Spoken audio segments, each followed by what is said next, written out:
అన్నదాతలందరికీ నమస్కారము.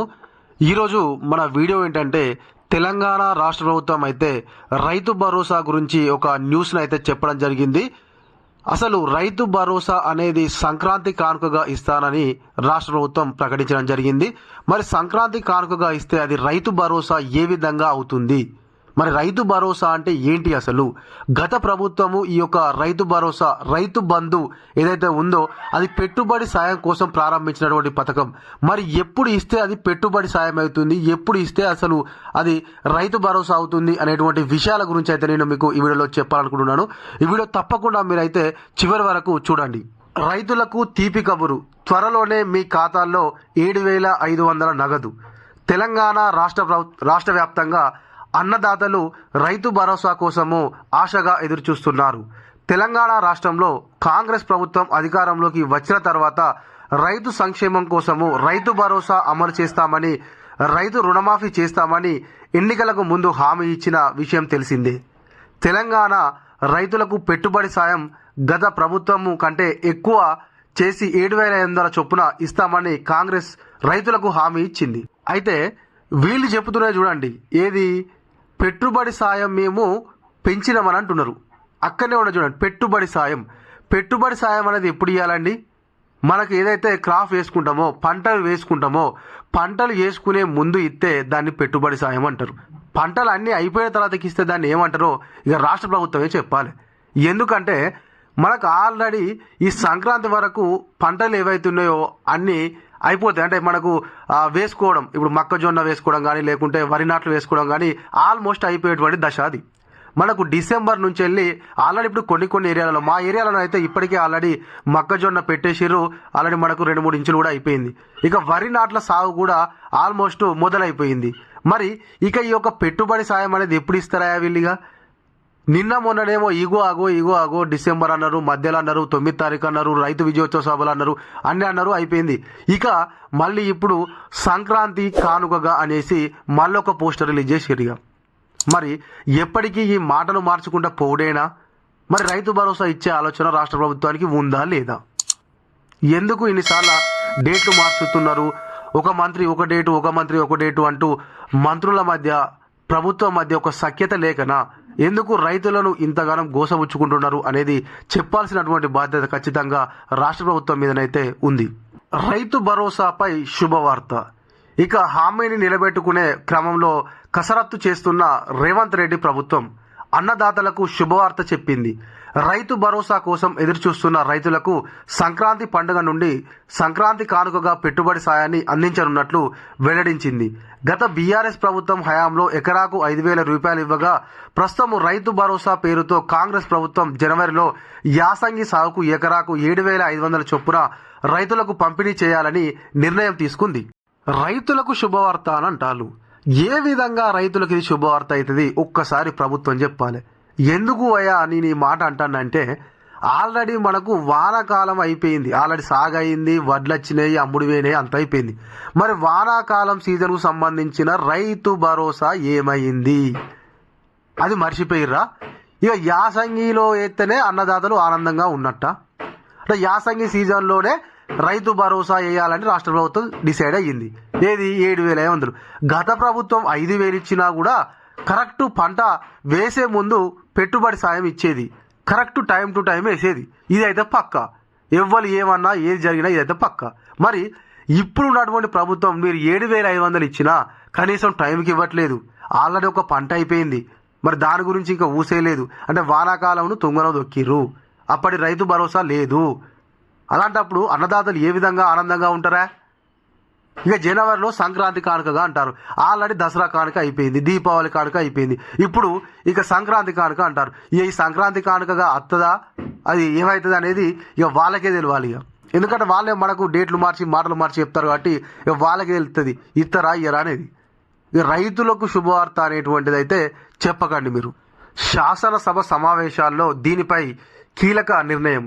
ఇక ఈ మేరకు డిసెంబర్ 2వ వారంలో నిర్వహించే శాసనసభ సమావేశాల్లో దీనిపై చర్చించి విధి విధానాలు కూడా ఖరారు చేయాలని నిర్ణయించింది.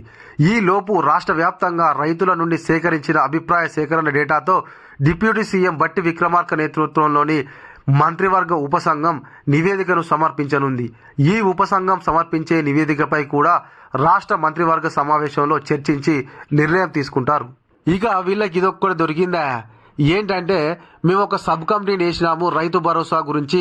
గత ప్రభుత్వంలో ఈ యొక్క రైతు భరోసా ఏదైతే రైతు బంధు పేరుతో వాళ్ళు ఇచ్చిరో దానిలో అక్రమాలు జరిగినాయి. దాన్ని వెలికి తీసి నిజమైనటువంటి అన్నదాతలకు మాత్రమే మేము రైతు భరోసా పెట్టుబడి సాయాన్ని ఇవ్వాలనుకుంటున్నాం. అందుకోసం మనం ఒక కమిటీని వేసినాము. దాని నివేదిక రాగానే ఇస్తామని చెప్పేసి ఆల్రెడీ 6 నెలల కాలం వెళ్ళదీసిర్రు. ఒక పంట కాలము, వానాకాలం పంట కాలం వెళ్ళదీసిర్రు. ఇక ఇప్పుడు మళ్ళీ మనకు కొత్తగా సంక్రాంతి కానుకగా అనేసి ఒకటి చెప్తున్నారు. మరి ఇప్పటికైనా వాళ్ళు ఏదైతే సబ్ కమిటీ వేసారో వాళ్ళ నిర్ణయాన్ని చెప్తారా, లేకపోతే వాళ్ళ దగ్గరే పెట్టుకుంటారా అనేది చెప్పాల్సిన అవసరం ఉంది. ఇక గత ప్రభుత్వము రైతు బంధుకు సాగు యోగ్యం లేని భూములకు ఎన్ని ఎకరాలు ఉన్నప్పటికీ ఇచ్చిన క్రమంలో ప్రస్తుతం మాత్రము రైతు భరోసా పైన కొన్ని పరిమితులు విధించాలని ప్రభుత్వము భావిస్తున్నట్టు తెలుస్తుంది. దీంతో రైతు భరోసా ఇవ్వడానికి ప్రాతిపదిక ఏంటి అన్న దానిపై పెద్ద ఎత్తున చర్చ జరుగుతుంది. వ్యవసాయ భూముల జాబితాలో భూములు ఉన్నా కూడా సాగుకు యోగ్యంగా లేని వాటిని రైతు భరోసా నుంచి తొలగిస్తారని చర్చ జరుగుతుంది. అదే ఇవరిదాకా చెప్పినా కానీ అయితే గత ప్రభుత్వం ఏదైతే ఉందో అది చెట్లకు పుట్లకు ఇచ్చింది. మేము అట్లా కాదు, కేవలం ఏదైతే ఇప్పుడు సాగులో ఉన్నదో ఈసారి మీరు పంట వేసిల్లో దానికి మాత్రమే మేము రైతు భరోసా ఇస్తాము, మిగతా వాటికి ఇయ్యము అని చెప్పేసి వీళ్ళు పకడ్బందీగా అంటారు. మరి దాన్ని ఏ ప్రాతిపదికన తీసుకొని ఇవాళ పంట వేసిళ్ళు వీళ్ళు వేయలేదు అనేది వాళ్ళకి ఎట్లా తెలుస్తుంది? ఏ ప్రాతిపదికన తీసుకొని ఇస్తారో అది కూడా కొంచెం చెప్తే మంచిగా ఉంటుంది. ఎన్ని ఎకరాలకు పరిమితి విధిస్తారో, ముఖ్యంగా బీడు భూములు, కొండలు, గుట్టలు ఉన్న భూములు, పంటలు పండని వాటికి పెట్టుబడి సాయం నిలిపివేయనున్నట్టు చెబుతున్నారు.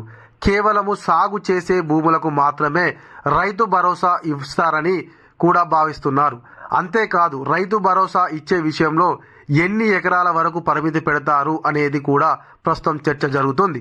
7.5 ఎకరాల వరకు పరిమితి చేస్తారా, లేక 10 ఎకరాల వరకు పరిమితి చేస్తారా అనేది చూడాలిక. అయితే గతంలోనైతే ఎన్ని ఎకరాలు ఉన్నా కూడా రైతు బంధునైతే వేశారు వాళ్ళు. కాకపోతే ఇప్పుడు వీళ్ళు కొంత మేరకు ఏదైతే చిన్న సన్నకారు రైతుల కోసం అని చెప్పేసి కొంత మేరకు మాత్రమే మేము ఈ యొక్క రైతు భరోసా ఇస్తాము, వాళ్ళు 5,000 ఇచ్చిరు కానీ మేము 7,000 ఇస్తాము అని చెప్పేసి అంటారు. మరి ఎన్ని ఎకరాల వరకు రైతు భరోసా సీలింగ్, అదే గిన్ని ఎకరాలకి ఇస్తే మంచిగా ఉంటుంది అనేది ఆలోచిస్తున్నారట. మరి ఎన్ని ఎకరాల వరకు ఇస్తే మంచిగా ఉంటుంది అనేది మీరు కూడా కిందనైతే కామెంట్ చేయరు. అన్న గిన్ని ఎకరాల వరకు ఇస్తే మంచిది, ఇంతమంది లబ్ధి పొందుతారు అనేది వాళ్ళకు కూడా తెలుస్తుంది. కాబట్టి గిన్ని వాళ్ళు ఏమనుకుంటున్నారంటే 7.5 ఎకరాలక లేకుంటే 10 ఎకరాలక ఇస్తామని చెప్పేసి అనుకుంటున్నారట. మరి ఇందులో ఎంత మేరకు ఉన్నటువంటి భూమి ఉన్న వాళ్లకు రైతు భరోసా ఇస్తే బాగుంటుంది అనే దాని గురించి మీరైతే తప్పకుండా కింద కామెంట్ చేయండి. వచ్చే నెలలో కీలక నిర్ణయం, జనవరిలో రైతు భరోసా. మొత్తం రాష్ట్ర వ్యాప్తంగా రైతుల అభిప్రాయాలను తీసుకుని తయారు చేసిన మంత్రివర్గ ఉపసంఘం నివేదిక ఆధారంగా శాసనసభలో చర్చ నిర్వహించిన తర్వాత రైతు భరోసా విషయంలో ఏ విధంగా ఎవరికి ఇవ్వాలి అనే దానిపై కీలక నిర్ణయం తీసుకుంటారన్నది తెలుస్తుంది. ఏది ఏమైనా జనవరి నెలలో వచ్చే సంక్రాంతి నాటికి రైతులకు రైతు భరోసా అందబోతుంది అన్న శుభవార్త ప్రస్తుతం అన్నదాతలకు సంతోషాన్ని కలిగిస్తుంది. అయితే ఈ రకంగానే సేమ్ దసరాప్పుడు చెప్పారు, దీపావళప్పుడు కూడా చెప్పారు, ఇక ఇప్పుడు చెప్తారు. మరి ఇది కూడా నమ్మాలా లేకపోతే వట్టి కథనేనా అనేది మనం సంక్రాంతి దాకా చూస్తేనైతే అర్థమవుతుంది. ఇక వాళ్ళు శాసనసభలో చర్చించి ఆలోచించి నిర్ణయించి మనకు చెప్పేసరికి ఇక సంక్రాంతి వస్తుందో మళ్ళీ దీపావళి వస్తుందో ఇక మనం ఒక్క నెల చూస్తే అర్థమవుతుంది. సంక్రాంతికి అయితే ఇస్తా అంటారు కానీ ఎన్ని ఎకరాలకి ఇస్తారు, దానికి ప్రాతిపదిక ఏంటి అనేది చెప్పలేదు. ఒకటి సంక్రాంతికి అయితే ఇష్టం అనేది ఒకటైతే రివీల్ చేసిరు, దాంతో రైతులు సంతోషపడతారు అని అంటారు. అది వచ్చి మా అకౌంట్లో పడ్డప్పుడు కదా మీరు సంతోషపడేది. గిది ఇవ్వాలంటే మన వీడియో. ఈ వీడియో కనుక మీకు నచ్చినట్లయితే ఖచ్చితంగా లైక్ చేయుర్రి, కామెంట్ చేయుర్రి. మీరు ఇంకా ఎవరైనా మన ఛానల్ను సబ్స్క్రైబ్ చేయకపోతే వెంటనే సబ్స్క్రైబ్ చేసుకొని గట్టిగా పక్కన ఉన్నటువంటి గంట సింబల్ అయితే నొక్కుర్రి.